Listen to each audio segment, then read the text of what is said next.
Halo guys, senang berjumpa dengan kalian lagi dalam podcast Sekarang Waktunya. Ini episode yang ketiga.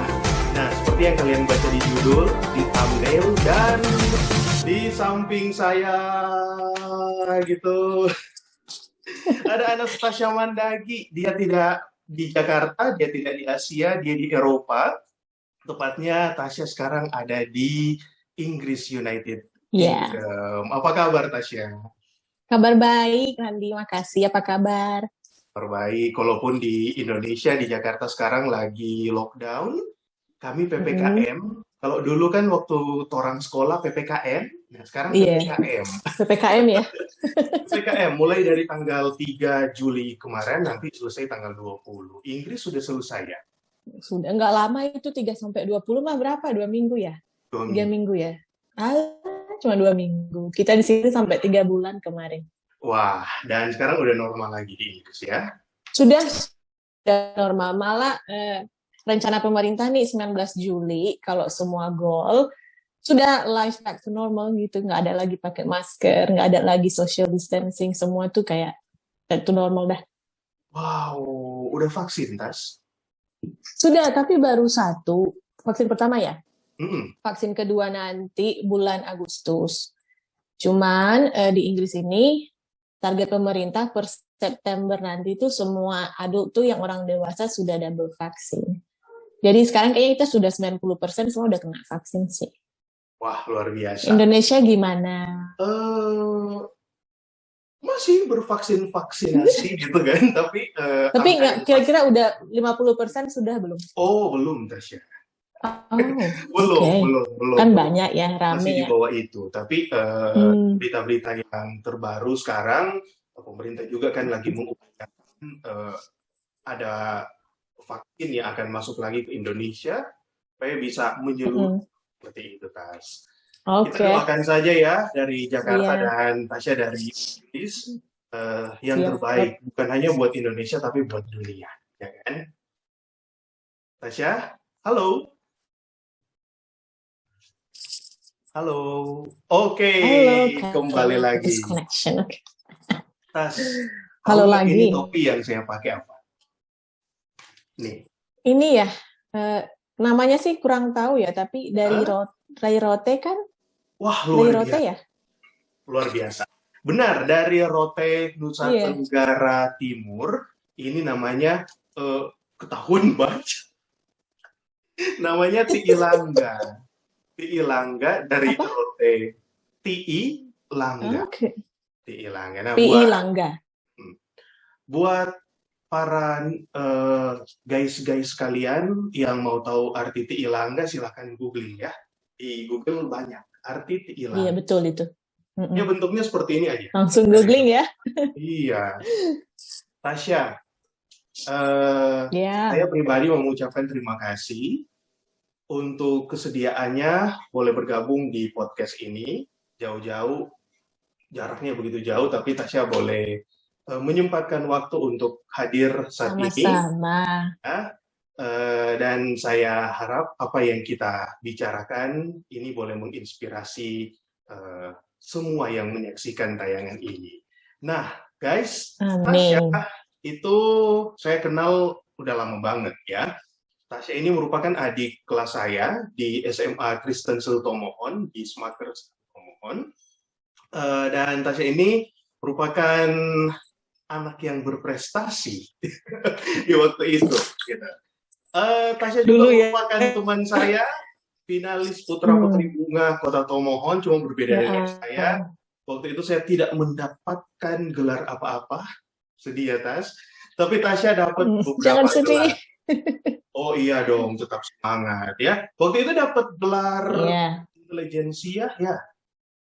Iya, aku dapat intelijensia sama harapan ya. Harapan berapa ya waktu itu? 2 atau 3 yang paling akhir deh, yang paling bontot dari harapan. Ya pokoknya Tasya 2 atau 3 pokoknya gitu. dapat lebih dari satu penghargaan di pemilihan Iya. putra dan putri Udah lama banget sih, 2000 berapa tuh? 2017. 2007. 2007. Oh my 2007. God. Kita angkatan pertama Tasya Berapa tahun lalu itu? jadi dari Iya. Pinkan Matindas waktu itu Tomohon masih kecamatan. Kemudian waktu Tomohon jadi kota, Pinkan Matindas ini nih vakum. Dan kita nih angkatan pertama di Putra Putri Bunga, Benar. ya. Dan kemudian dari Iya, Putra iya. Putri Bunga jadi Putra Putri Kota Tomohon yang sampai hari ini. Sekarang Putra Putri Kota Putra Tomohon Tomohon. namanya. Oke. Dan kita juga mau Oke, mendedikasikan tentunya podcast ini kepada dua sahabat saya, Pul Ering, almarhum Pul Ering dan almarhumah Marci Kalesaran. Mereka berdua adalah putra dan putri Kota Tomohon. Putra dan Putri Bunga Kota Tomohon. Mereka yang dapat gelarnya ya, Putra Bunga dan Putri Bunga. Iya. Kedua sekarang telah beristirahat. Ya. Iya. Tapi juga kita sambil ya kayak reuni kecil gitu ya, Tasya. Kita kan udah nggak pernah ketemu lagi ya. Iya. Kapan nih? Udah nggak pernah, semenjak lulus kayaknya. Iya, semenjak saya lulus. Karena kan waktu itu Tasya setelah lulus SMA itu langsung ke Surabaya. Iya, benar sih, terus abis dari Surabaya udah nggak balik-balik lagi ke Kota Tomohon untuk misalnya kerja atau domisili. Jadi ya udah terakhir ketemu tuh pas 2007 ya, pas mau lulus ya. Iya. Lulus SMA betul. ya. Iya. Betul. Waktu 15 tahun lalu. SMA. Ya. Dan Tasya sekali pulang ke Manado itu nikah, dan kemudian setelah nikah di Manado langsung pindah ke Inggris. Iya betul. Ada dong pulang-pulang Manado, tapi ya berapa, sebulan, 2 bulan, nggak pernah lama menetap. Ya, oke. Kalau dari background pendidikan, Tasya ini merupakan alumni dari Universitas Pelita Harapan, S1 dan S2 ya, Tas? Iya. Iya. Yes, sekarang sarjana hubungan internasional. Apa enggak, SHMH, sarjana hukum. Wow, Anastasia Mandagi SHMH, dan merupakan juga waktu masih berkarir di Indonesia, waktu masih tinggal di Indonesia, Tasya ini sempat jadi dosen. Tas? Ya, benar. Dosen apa lu? Ada satu karya buku yang bisa kalian jumpai di toko-toko buku terdekat dari rumah Anda, yang isinya tentang hubungan internasional. Seperti itu ya. Hukum internasional. Jadi hukum sama hubungan tuh beda. Kalau hukum internasional berarti yang benar-benar soal ini ya, aturan-aturan atau norma-norma internasional. Kalau hubungan itu lebih ke ini, politik. Oh, ya. Hubungan internasional. Jadi kalau bisa Tasya ceritakan summary dari buku ini, itu kurang lebih menceritakan tentang apa? Ya, jadi buku ini saya buat waktu itu bersama dengan dekan saya di Fakultas Hukum. Kita ini sebenarnya tujuannya supaya buku hukum internasional ini bisa menjangkau bukan cuma mahasiswa hukum, tapi yang non-hukum, orang awam. Jadi kayak siapa saja itu main ke toko buku dan tertarik dengan hukum internasional tuh bisa lihat-lihat. Karena kan banyak istilah-istilah internasional tuh yang kita nggak mengerti kalau kita bukan dari orang hukum sendiri. Jadi, ataupun perjanjian-perjanjian internasional, disitulah kita buat intisarinya, penjelasannya seperti apa, supaya orang awam pun minimal bisa mengerti sedikit tentang hukum internasional. Oke, nah apakah buku ini juga dijual di online, kayak di Tokopedia, di Shopee, Lazada, dan lain-lain? Kurang tahu ya, saya kurang update kalau online, tapi tahunya di yang toko buku Gramedia, di situ kayaknya pemasaran kemarin itu yang paling yang utama ya, karena yang waktu itu yang ngurus soal masalah penyebaran penerbitan itu waktu itu dekan, saya lebih membantu ke bagian dari isi buku itu. Tapi pemasaran segala macam saya kayak masih terlalu anak bawang ya, jadi itu urusan dekan. Luar biasa Tasya ya, membantu isi buku. Kalian bayangkan saja isi otaknya ini seperti apa. Dan memang waktu kami SMA, Tasya ini luar biasa. Anak berprestasi, siswa berprestasi di sekolah kami dan di Kota Tomohon. Waktu kuliah di UPH juga dapat beasiswa dari pemerintah Kota Tomohon kan, Tasya? Enggak, beasiswanya dari Lipo Group. Oh, iya. Jadi kayak beasiswa prestasi ya. Jadi S1 saya dapat beasiswa full dari UPH, Terus yang S2 itu sudah biaya sendiri, tapi karena kita alumni kita dapat keringanan-keringanan biaya kayak diskon alumni. Oke. Tapi ya itulah berkat Tuhan ya, karena saya sih nggak pernah terbayang tuh mau kuliah di UPH. Karena pertama itu jauh di luar Manado, dan yang kedua biayanya itu sangat besar. Dan ya waktu itu mereka buka pendaftaran ya, siapa yang mau coba untuk beasiswa full di UPH, dan saya pikir udah saya coba daftar. Dan yang lucunya sebenarnya saya itu mendaftar di kedokteran waktu lulus ya. Saya mendaftar di kedokteran dan saya ikut SMPTN ya sekarang, atau dulu apa gitu. Saya nggak lulus di situ. Terus mama papa saya tanya gini, jadi kamu mau di mana? Pokoknya harus kedokteran, nggak mau dimanapun. Tapi ini nggak keterima, pokoknya cara yang lain, mau tes yang model lain kayak atau kampus lain, pokoknya saya harus kedokteran. Aku gitu dulu. Terus udah tutup di mana-mana, sampai aku nggak apa-apa, nunda aja setahun. Nganggur aja nggak apa-apa, yang penting saya harus di kedokteran. Waktu itu benar-benar pingin banget jadi dokter. Terus ingat banget waktu itu saya ambil di jalan nih ke Mantos nih, baru ada Mantos kan, Mantos 1. Aku jalan tuh Tunggu, cut dulu. Mantos ya, itu, bagi yang nggak tahu, Mantos itu Manado Town Square, pusat perbelanjaan di kota Manado. Ya. Oke, lanjut. Saking stresnya dulu ya, Ran. Sebenarnya saya itu berapa hari itu nggak ada keramas, tau nggak? Kayaknya ini wanita-wanita tahu deh, kalau lagi stres tuh kayak mau ngapa-ngapain pun males. Sambil minum ya. Tapi masih turun main, boleh main ke mall, lagi di mall, tiba-tiba mamaku SMS gitu. Ini kok dapat surat dari UPH. Kayaknya kamu diterima gitu beasiswa, tapi fakultas hukum gitu sama mamaku kan. So, aku pengen, nggak pusing lah fakultas apa, yang penting itu UPH, aku mau aja. Ya udah, kedokterannya udah nggak jadi, nggak aku kejar lagi, ya sudah mah, ayo kita ke UPH aja, itu nggak apa-apa, fakultas hukum pun aku boleh lah. Udah gitu dah. Wah, itu Tasya ya, segala sesuatu yang terjadi dalam kehidupan ini itu memang udah dirancangkan Tuhan untuk kebaikan buat kita. Coba kalau Tasya waktu itu keterima jadi dokter ya, kuliah kedokteran, mungkin Tasya saat ini tidak meeting bersama dengan saya langsung dari United Kingdom. Ya, mungkin ada di Jakarta, atau mungkin ada di Manado. Beda-beda lah. Tapi makin kesini aku pas masuk fakultas hukum akhirnya belajar mencintai ya apa yang saya kerjakan.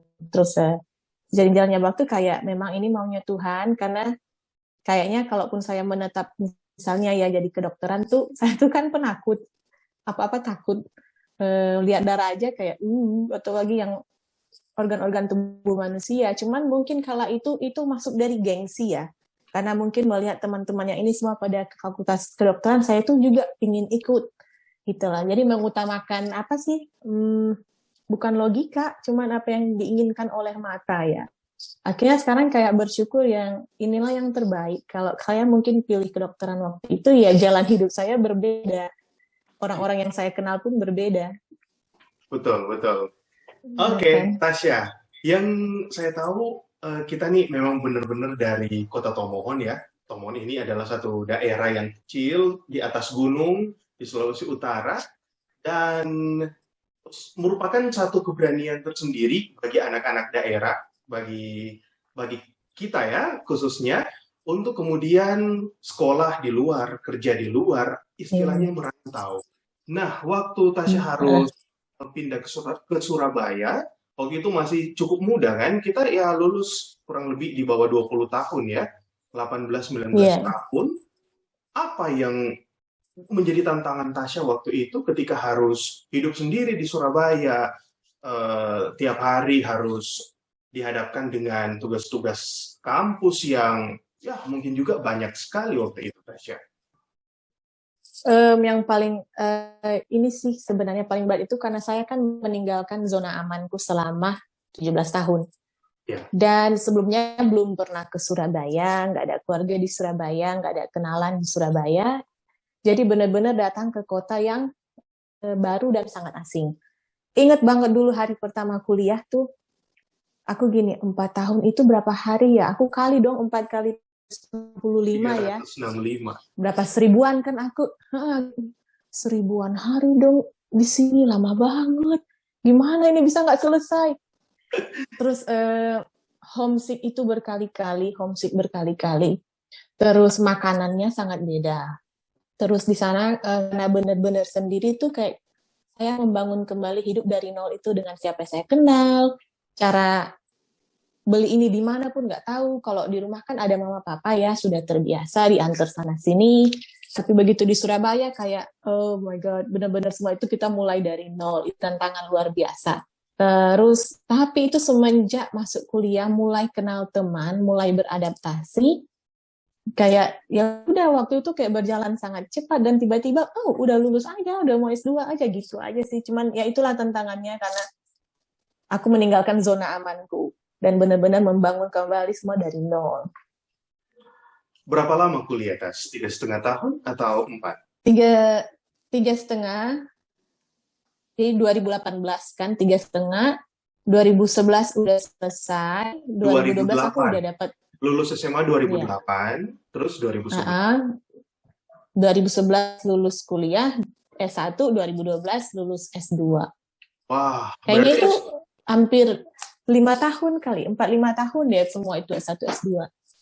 berarti S1, S2 cum laude atau semua cum laude?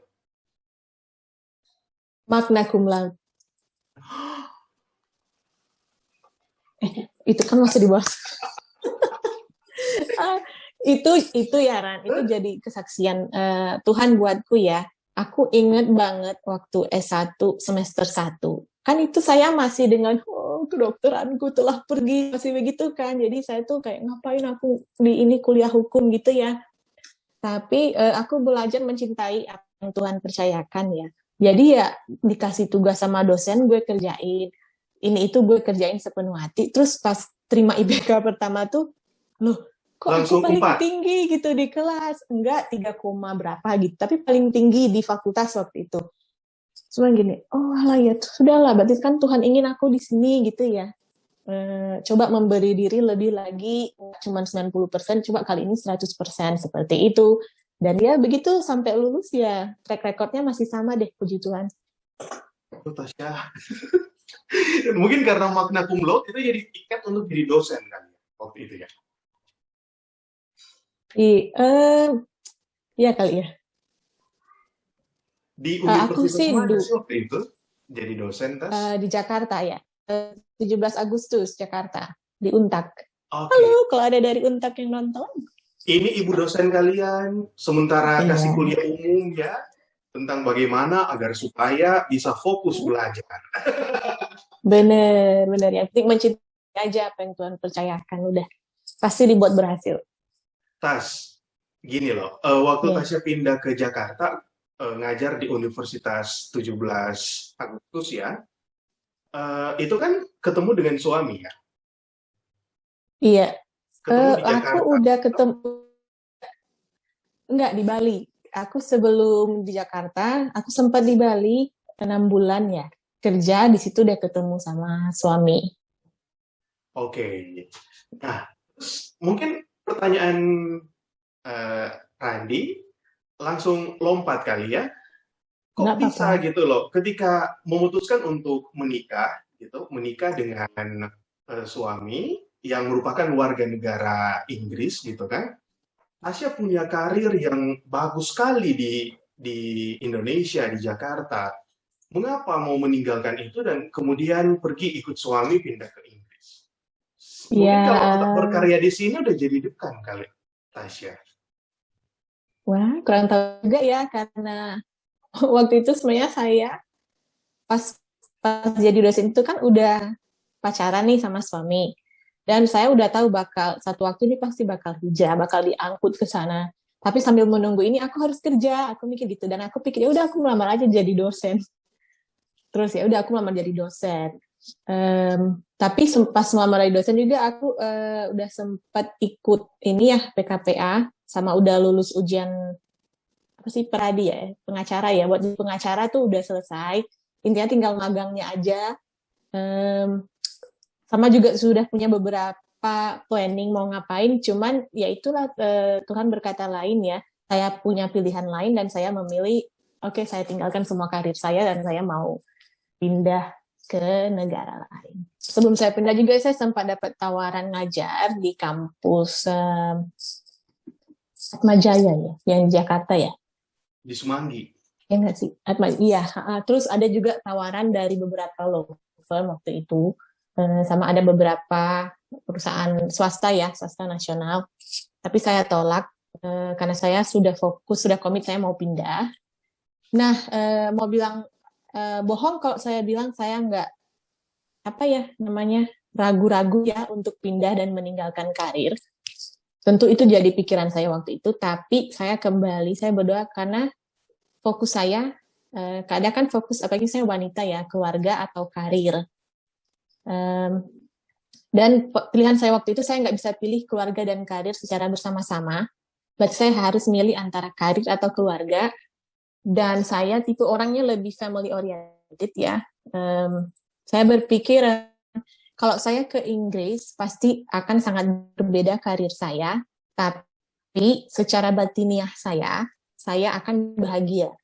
Karena saya yakin calon suami saya ini adalah orang yang paling tepat yang bisa bikin saya bahagia secara batin. Dan saya pikir kalau saya di Indonesia, karir saya akan bagus, saya yakin akan bagus, tapi saya akan larut dalam karir dan ya mungkin kalau kita sekarang lagi Zoom tuh saya mungkin belum menikah karena saya belum menemukan seseorang yang cocok.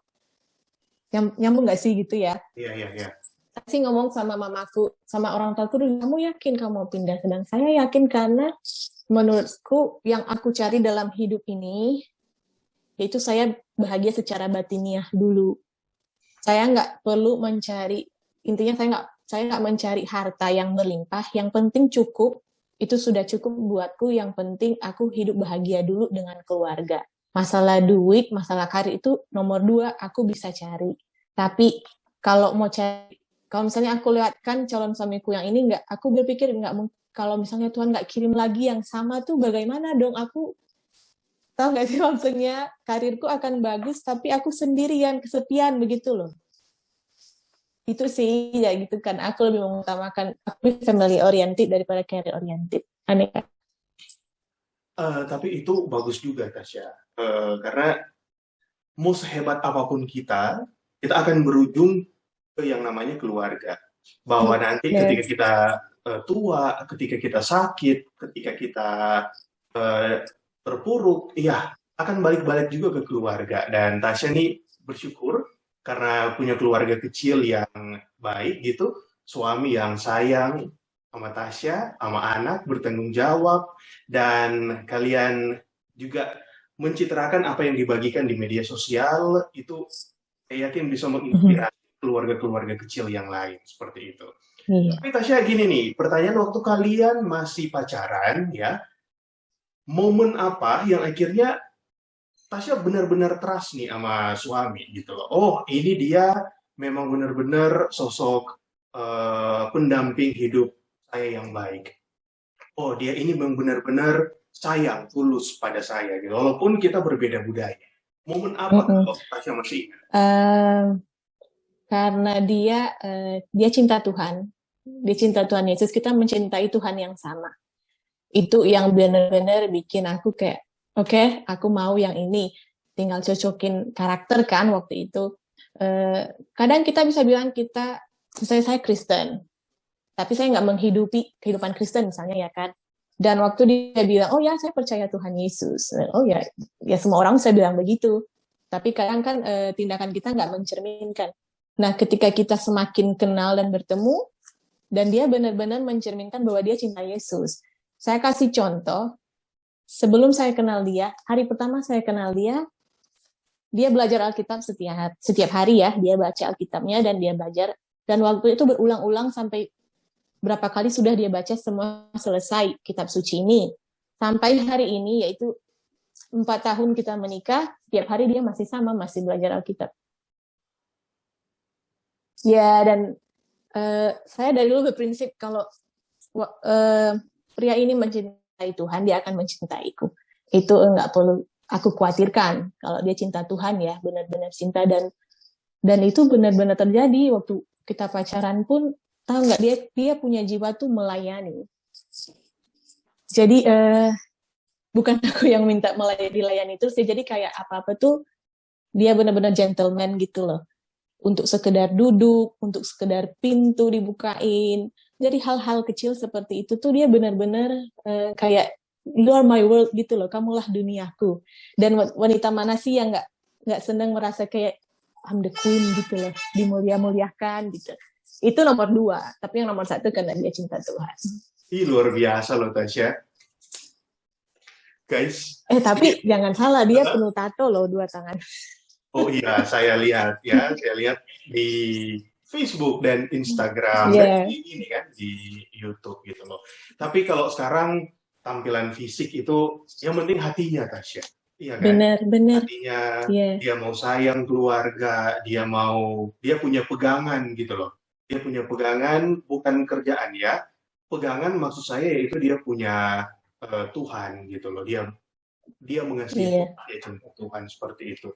Guys, saya juga kenal dengan kakak dan adik-adiknya Tasya ya.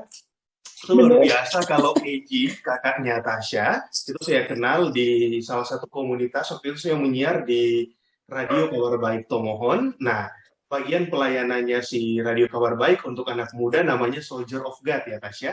Tasya juga sempat kan Soldier of God, SOG. Dan Ejo itu merupakan bendahara ya di SOG. Dia juga sangat aktif di pelayanan. Juga saya kenal Rane, karena Rane juga kan adik kelas saya ya di Smarter waktu itu. Dan adik laki-laki Rainer ya. Iya kan? Rainer. Eji sekarang jadi tenaga kesehatan di Manado, sedangkan Rane dan Rainer ini ASN, tapi mereka juga berprestasi, mereka lulusan IPDN, Institut Pendidikan Dalam Negeri, luar biasa. Jadi Iya, jadi dari background keluarganya Tasya juga luar biasa. Ibunya Tasya juga hamba Tuhan. Jadi nilai-nilai ketuhanan itu ya memang telah ditanamkan dari orang tua mereka kepada Tasya dan kakak beradik. Ketika Tasya pindah ke Inggris, itu ada nggak culture shock yang Tasya alami? Banyak banget. Di sini tuh orangnya sopan santunnya tuh luar biasa. Saya kasih contoh, misalnya kita nih jalan mau pas-pasan nih sama orang nih di jalan. Masih 20 meter nih, orang tuh udah saling minggir tuh, satu ke kanan, satu ke kiri. Aku pernah kan jalan sama suami, terus suami, ayo minggir sini ke kiri. Tunggulah, kan masih jauh, masih juga 20 meter. Ya nggak boleh gitu, jangan nunggu udah di depan baru geser gitu. Kalau kita kan dari mau dekat baru geser toh. Di sini nggak, dari jauh udah geser.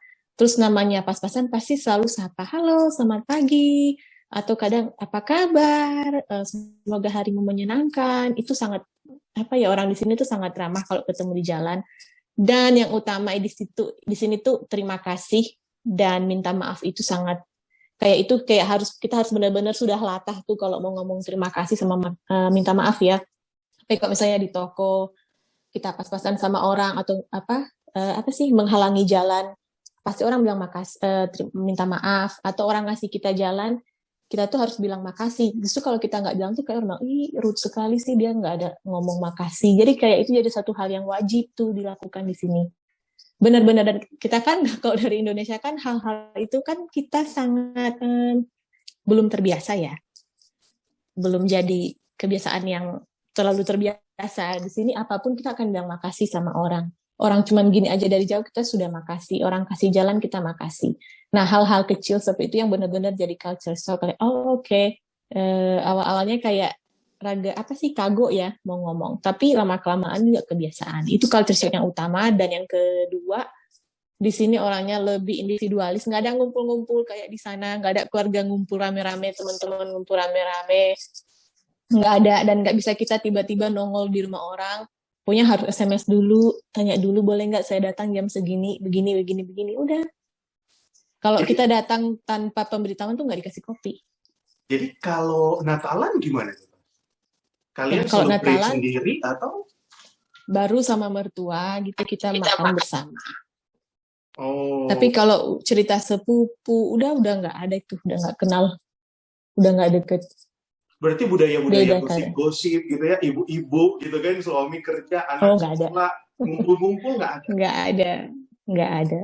Nah, Tas, itu tadi yang apa namanya budaya di Inggris sana ya, yang apa minta maaf, say thank you dan lain-lain itu, apakah anak-anak kecil juga melakukan itu atau hanya orang-orang dewasa yang Tasya kemudian jumpai di luar rumah yang ya memang benar-benar seperti itu? Anak-anak kecil juga. Pokoknya sedini mungkin ini anak bisa ngomong, mereka pasti udah bisa bilang thank you dan please. Apalagi kalau minta sesuatu pasti semua please, please, please, thank you sama sorry. Karena memang diajarin sama orang tuanya. Malah sini orang tuanya tuh marah gitu. Misalnya kan aku lagi main nih sama temen sama anaknya tuh. Terus anaknya minta apa gitu ke aku. Terus dia lupa bilang thank you gitu. Mamanya marah. Kamu harus bilang apa? Oh, thank you gitu. Jadi sama orang tua pun benar-benar dibiasakan dari kecil. Nah, berkaitan dengan pertanyaan saya yang barusan Tasya jawab ya, eh, di pengasuhan River gitu kan, Tasya dan ID itu membatasi sosial media atau ya udah deh, kalau River mau nonton YouTube ya udah dia yang klik-klik sendiri apa yang dia mau nonton atau seperti apa? Kalau River kita hanya kasih River nonton YouTube dari TV ya. Kalau dari TV kan kita harus setting sendiri. Jadi kalau dari handphone, dari iPad, dia tuh nggak pernah nonton YouTube. Jadi dia tahunya YouTube itu hanya dari TV. Terus Oh, kalau TV kan dia nggak bisa operate sendiri. Karena harus pakai remote ya. Karena TV kita bukan touchscreen. Jadi dia harus tunjuk mana yang dia mau. Kalau dari handphone sama iPad dia tahu ada YouTube, tapi dia tahu nggak boleh main, hanya boleh yang dari TV. Kita memang mau biasakan dia gadget free ya, minimal sampai usia 5 tahun. nah bentuk antisipasi apa nih yang Tasya terapkan ke River gitu kan dengan media sosial, walaupun kalian awasi di TV karena gini loh, yang saya perhatikan dari setiap Instastory yang Tasya bagikan di Facebook, River ini merupakan anak yang cepat menyerap. Ada permainan-permainannya itu yang figur-figur kartun ya, yang Tasya jejerin di jendela, dia bisa tahu. Yeah. Terus akhirnya dia my name is not Veve, River, tapi apa gitu yang ikut gitu kan. Jadi namanya yang nama figur itu gitu loh. Dia tiap hari namanya tuh berbeda. Gitu loh. Jadi gimana nih Tasya mengurusnya gitu? Ini apa? Saya juga amazed ya. River itu dia belum 3 tahun, tapi dia tuh mengerti kalau saya menjelaskan sesuatu. Saya kasih contoh begini. Hari ini namanya Puff. Terus dia kalau kenal, dia punya belakangan ini kalau ngenalin diri itu namanya Puff. Terus hari ini kan hari pertama dia sekolah.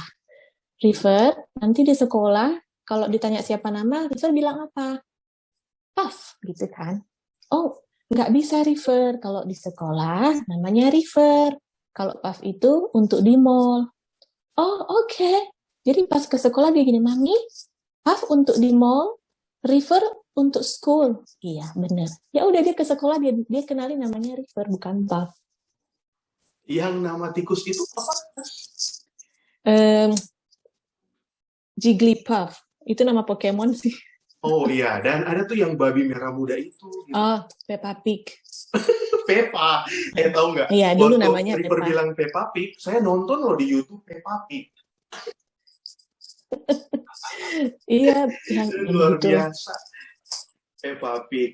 Oke, kalau kita ngomong River itu memang nggak ada habisnya karena ya menghibur juga ya. Gemesin, saya yang belum nikah juga, aduh pengen punya anak seperti River. Kepingin satu ya. Mas, kalau River nih mengidolakan Peppa Pig dan teman-temannya, kalau saya dulu mengidolakan Power Rangers gitu. Oh iya, sama adik saya juga Power Rangers. Aku dulu apa ya? Ini Powerpuff Girls. Powerpuff Girls. Sama Sailor Moon. Powerpuff Girl itu yang warna merah muda, kuning dan hijau itu. Iya, yang itu yang kecil-kecil tuh yang bisa terbang-terbang tuh. Iya. Terus kayak Ladybug. Sailor Moon apa tuh?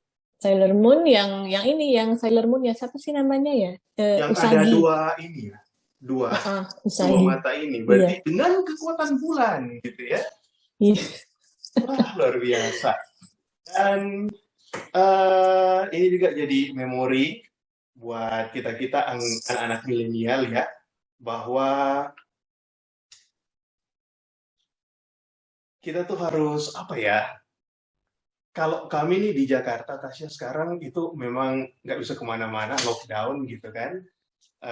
Ingat-ingat masa lalu, apa yang kita tonton dulu itu juga banyak mempengaruhi kehidupan kita sekarang. Dan kalau harapan saya ya berkaitan dengan apa yang kita bicarakan tadi, anak-anak ini boleh mendapatkan satu tontonan yang baik, bukan dapat di TV tapi di YouTube di mana-mana, dia bisa Benar. itu supaya bisa memberikan nilai-nilai yang positif dalam kehidupan mereka nantinya ya.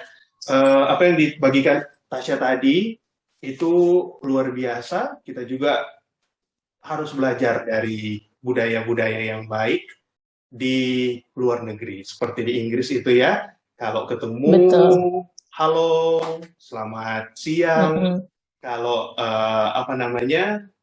kita salah minta maaf dan kita mengucapkan terima kasih. Itu mungkin hal yang kecil, tapi itu bisa mengubah dan memberikan sedikit nilai-nilai yang positif. Bukan sedikit lagi, tapi banyak nilai positif dalam kehidupan kita bersosial. Benar. Harapan kita itu Tasya, dan satu harapan lagi agar supaya Tasya bisa terus konsisten bikin konten-konten yang menarik ya. Amin. Iya dong. Bisa juga membagikan konten-konten yang edukatif, karena kan pernah kalian bikin tentang yang bahasa Inggris itu sama suami ya.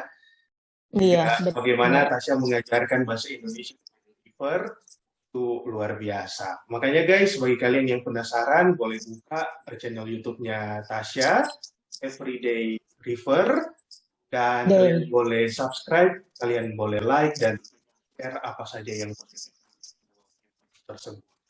Tasya, cita-cita ke depan mau apa nih? Mau boyong keluarga ke Indonesia atau mau berkarya di sana? Apa harapannya? Kalau sekarang saya ingin fokus buat River sama sekolahnya. Dan mungkin kalau satu waktu Tuhan izinkan balik ke Indonesia, saya mau ngajar lagi. Sekalian aja dia jadi pengacara ya. Karena kan nanti udah tuwir balik sana. Nggak mungkin tiba-tiba daftar di perusahaan gitu kan. Udah umur berapa nanti, 40-50 kayaknya ketuaan gitu. Jadi harus usaha-usaha yang lebih personal ya, yang pribadi. Jadi ya kalau nggak ngajar, saya mau ke lawyer aja atau sekalian aja notaris. Itu sih cita-cita ke depan kalau udah pulang kampung. Tapi kalau Tuhan mau tetap di sini ya kita lihat lagi kemana nanti. Di Inggris nggak bisa jadi pengacara? Ilmu hukum yang dipelajari di Inggris? Nggak bisa. Jadi saya harus kuliah lagi hukum di sini, dan setelah kuliah hukumnya saya harus ngambil kayak kursus praktek pengacara. Terus habis itu saya harus magang di kantor pengacara. Saya udah ngintip-ngintip sih, tapi untuk sekarang biayanya besar banget. Dan saya kan masih belum dalam permanent residence, saya masih kayak tadi. Jadi masih terlalu bahasa Indonesianya, jadi kayak kurang bijak kalau saya ngambil sekolahnya sekarang. Karena saya belum dalam satu settle di sini. Jadi ya untuk sekarang saya menikmati aja jadi ibu rumah tangga, menikmati jadi mamanya River aja. Oke, Tasya. Doa saya Tasya, kalian semua di sana sehat-sehat ya. Apapun pilihan Tasya ke depan, itu pasti telah Tasya pikirkan dengan matang-matang, dan semuanya yang terbaik untuk Tasya, suami, dan River juga seluruh keluarga besar. Sampaikan salam saya buat ID, juga buat River ya. Iya. Makasih Tasya udah masuk di podcast. Makasih udah diundang, ya ampun. Luar biasa. Semoga sehat-sehat loh. Tasya juga ya. Buat podcastnya ya, Randy. Selamat berkati Tasya. Bye. Ya, bye-bye.